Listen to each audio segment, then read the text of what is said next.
talaga. Yan. Ito na po yung aking mga binili, mga bago, simbol ko na po. Yan po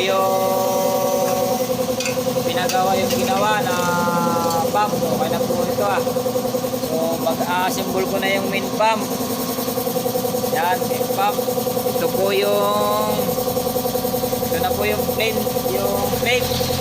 Ito po yung plate. Yan, ano po nyo. Yan, ito nyo, napakaganda, napakakintab. Ayos na po ito. Kakabit ko na lang.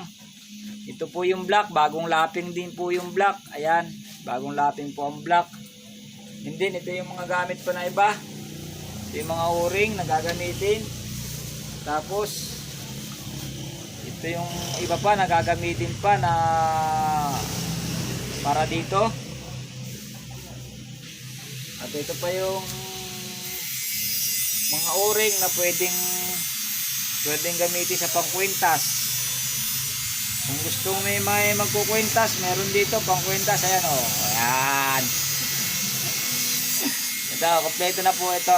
I-assemble ko na lang. So, medyo matataglan ng kaunti. Kasi kahapon, ang hinahabol ko ay ito na matapos. Kasi kinumbert lang po ito.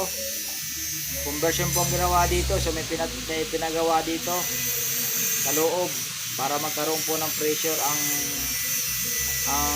kanyang secondary pump. Okay na ito, malakas na to. Sigurado ang swing mo nito.